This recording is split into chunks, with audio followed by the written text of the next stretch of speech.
Most men lose the battle before they ever get out of bed, before their feet ever even hit the floor. They're already convincing themselves to quit. The mind is continuously talking. The question is it telling the truth? Or is it protecting weakness?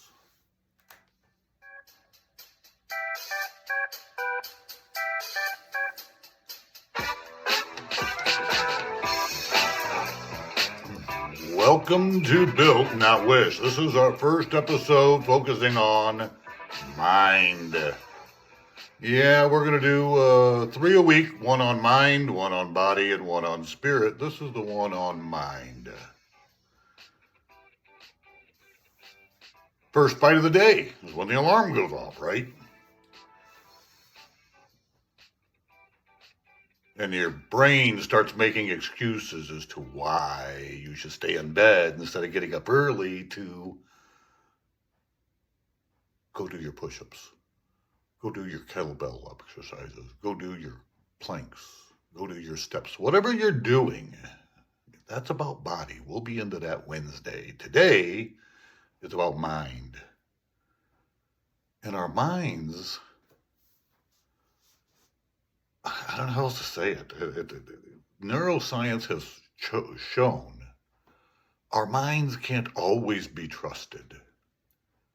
So, with that in mind, we need to think, what can I do to help train my brain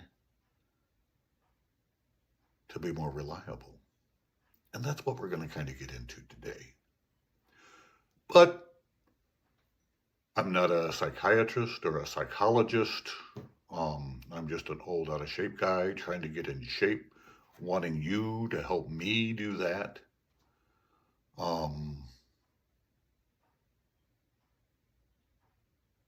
I need to work on my mind. I mean, I really need to work on my body, but I also need to work on my mind. So I've been doing that. And I've got some studies here, and I'm going to read them for you just because, again, I don't want you to think it's just me. Our brains create reality through prediction. You know, just like a lot of this AI stuff, and I don't want to get started on AI because I could go on for a long time about that. I've heard all these theories about, in 5 years, nobody's going to be working. We're all going to just be in this utopian where computers do it all. Well, I hate to tell you this, but I don't think that's quite the timeline. I've worked on it with AI in manufacturing now for a couple of years. And hasn't come to fruition. We have a little bit longer to go to get there. But a lot of AI is simply that. It's just predicting. And that's what our minds do. Our minds are predictors. And a neuroscientist by the name of Carl Friston from, where was he from? From the University College London, did some research and said he's one of the most influential modern neuroscience theories is that the brain is not simply observing reality, it's constantly predicting reality. So according to predictive processing theory, the brain builds internal models based on past experiences, fears, traumas, habits, and expectations. Then it compares incoming sensory information against those models. So what does that really mean? I mean, this is I think it means you don't always see what is, first of all. That's scary. And you often see what your brain expects you to see.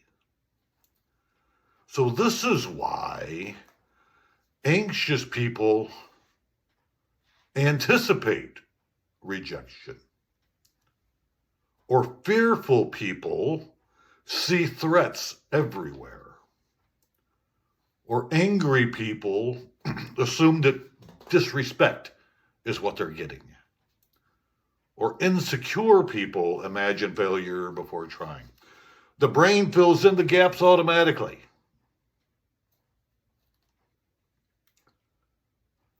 Let's be clear. Your mind is not a camera. It's a prediction machine. Friston's free energy principles argues that brain minimizes uncertainty by generating predictions about the world. This means the brain often prefers familiar narratives over objective truths. A man who failed publicly once, then, may again be predicting humiliation everywhere. Meetings, relationships, social media, leadership opportunities. I'm going to fail, I'm going to fail, I'm going to fail. The danger becomes imagined, and then the body reacts as if it's a reality because the body doesn't know. The body's got to being manipulated by the brain. Then the amygdala can hijack your rational thinking. This was brought up by neuroscientist Joseph Ledoux, and he's from the University of New York, New York University.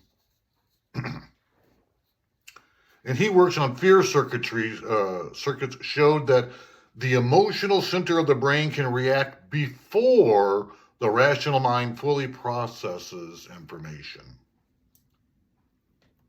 So the amygdala, I'm probably not even saying it right, constantly is scanning for danger. Sometimes it lies to us. That's not me saying this. This is neuroscience saying this. So if I win, what does that mean? That just means I'm looking over my glasses to see you. It really doesn't mean anything. But so we interpret facial expressions. Oh man, have we ever had a miscommunication from text messages? Nah, it never happens. Or someone was silent. Oh man. Or you had a delayed response. Think of all these times and all these things that have happened to all of us and what our brains started doing and how it started filtering and started saying, hey, there's a problem. They're not responding. Hey, they might be busy. We're kind of adults. Here's a scary one. What about our memory? Yeah, our memory can lie to us. Or the tone of voice. See, the brain interprets all of that. And then it gets to decide what's a threat. And then that sends our bodies into tizzies half the time for no reason. So Ledoux demonstrated that sensory information can travel through a low road. So it's the stimulus through the amygdala, and that gives you the emotional reaction. And we know about emotional reactions is normally not always good. That's why we call in managing facilities and plants and things of this nature, that's why we call it, we want leaders with emotional intelligence, right? But then you have the cortex, and that is where the brain is doing reasoning, logical interpretation, meaning you can emotionally react before you consciously even think. Sometimes your brain pulls the fire alarm when there's no fire. That's kind of what I was talking about. So assuming someone is angry or thinking failure is catastrophic, believing you're under attack, or creating worst case scenarios, or spiraling into anxiety from imagined outcomes. This explains why people overreact. I've never overreacted. Okay, I can't really lie, but have you ever noticed when we start thinking about something? Oh man, I gotta get this done, and I'm hurrying, and it's gonna be a mess, and it's not that good. We catastrophize things that don't need to be catastrophized. In other words, it's just really not that bad.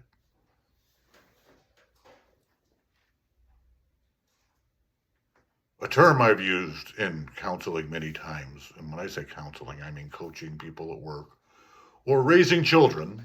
That's coaching or using my psychiatry degree from, I don't have a psychiatry degree. That's sarcasm, and I got to get better at not doing that. Anyway, it's unbelievable the number of people that have the ability to what I refer to as self-sabotage. Do you know what I'm talking about self-sabotage?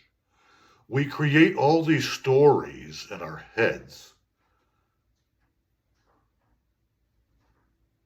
and our body thinks it's real, so our heart we start getting sweaty, we start feeling sick.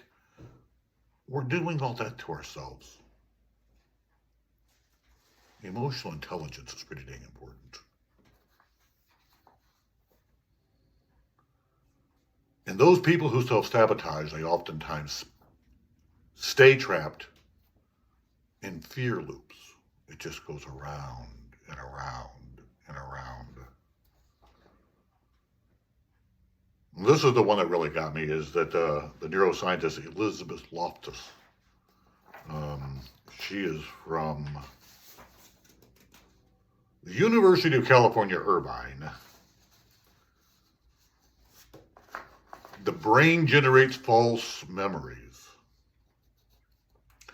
Elizabeth Loftus performed groundbreaking experiments showing how easily memories can be altered, manipulated, or entirely fabricated. People can become convinced something happened when it never actually happened. Her studies demonstrate that suggestion, emotion, repetition, and social influence can reshape memory itself. Participants were persuaded to remember being lost in a mall as a child. Events that never occurred. They were persuaded to remember altered details from accidents or videos. I read years ago,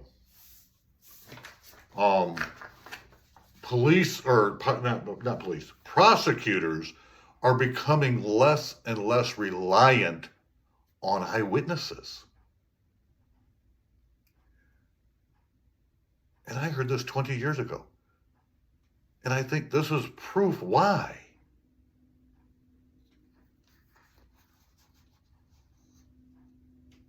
Just remember this.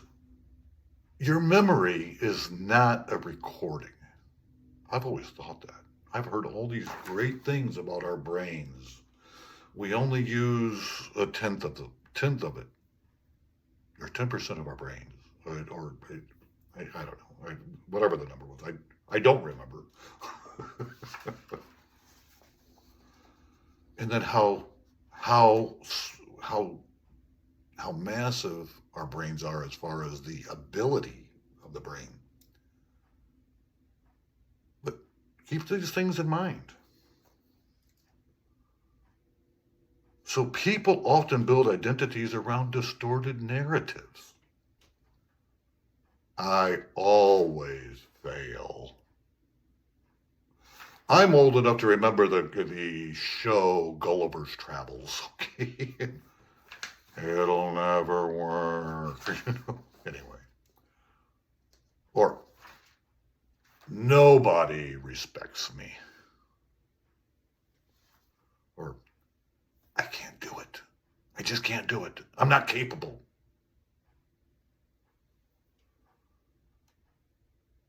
Or people always leave me.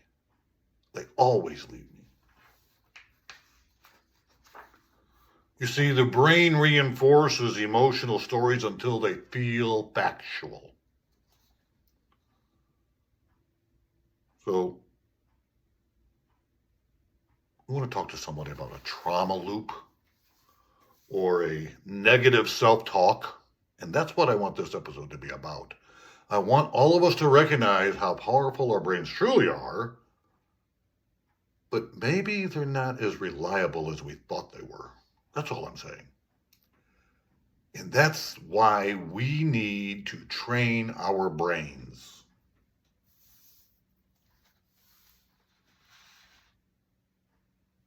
Because our brains will help form our identities.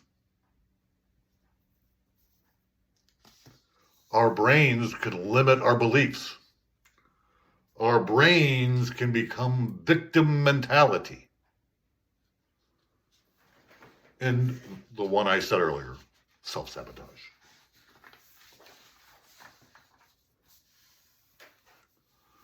So what can we do to train our brains? We can make some deals. We can make some pacts. One thing that you need to do is you need to limit the inputs.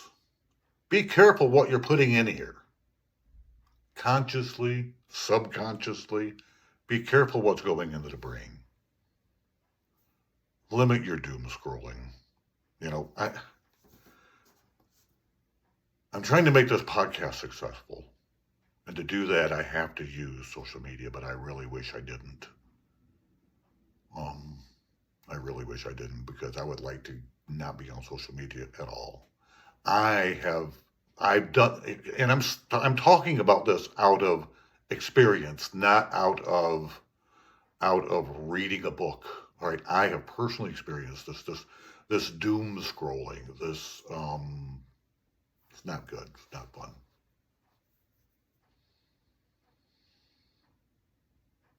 What are you putting in there? Are you putting porn in there? The theatrics, the non-reality? I could go on and on about the negatives of porn. But I think most of you have already heard those. Stay clear. Stay clear.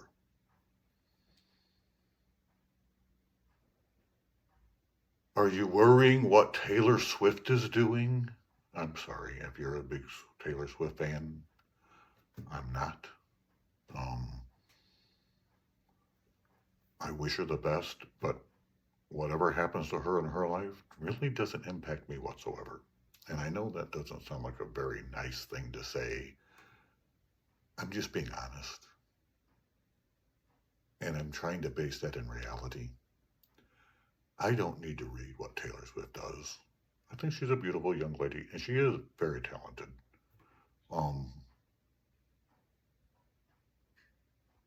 And I'm just using her because I can't think of any other popular somebody, because I don't.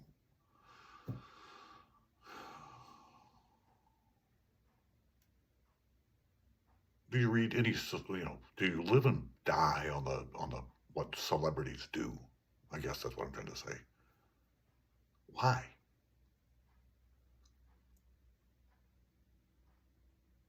I'm a big NCAA sports fan. And when I say NCAA, I mean NCAA football. All right, so I have my team, that which will remain unnamed for now. I'm sure you. Anyway, but I've seen people go bonkers over their sports teams.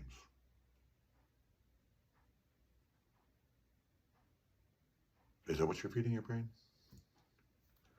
I got a concept. So limit your doom scrolling. Limit your scrolling altogether. Make a deal with me.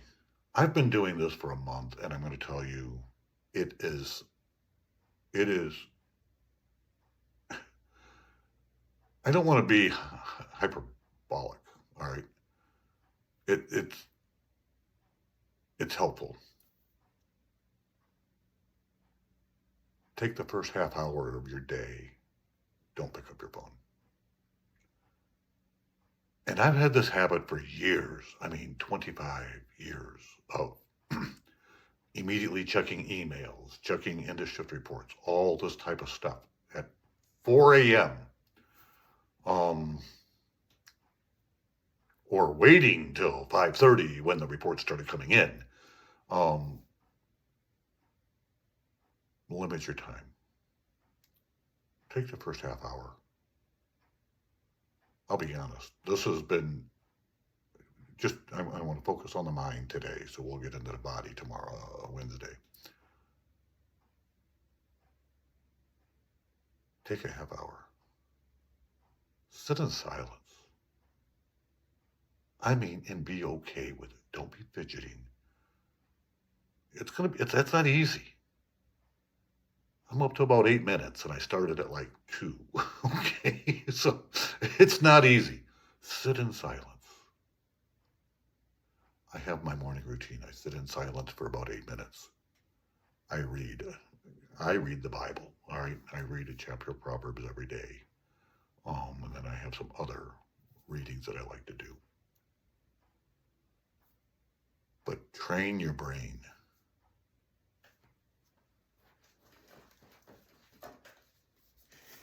Read books. You know, I read books. Not to say that I'm the answer. Pick up some books and start reading. Expand. Put more knowledge in there.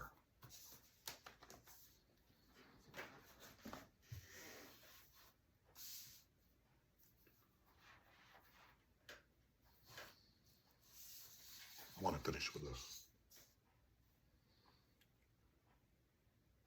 Your brain can predict danger that isn't there. It can trigger fear before facts, and it can even rewrite memories. Which means if you've never trained your mind, you can spend your whole life fighting enemies that only exist inside your head.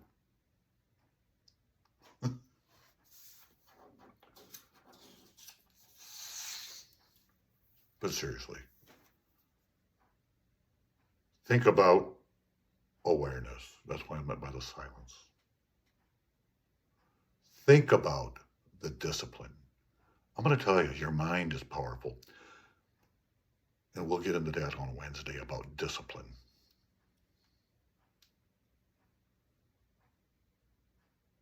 Meditation, prayer, journaling, breathing exercises. You know, I do the box breathing. That's, you breathe in for 4, 1, 2, 3, hold it for 4, exhale for 4, hold it for 4, inhale for 4.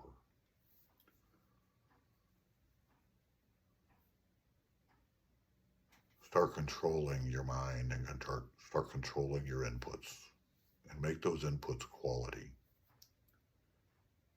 And your mind is your greatest weapon to help you with discipline.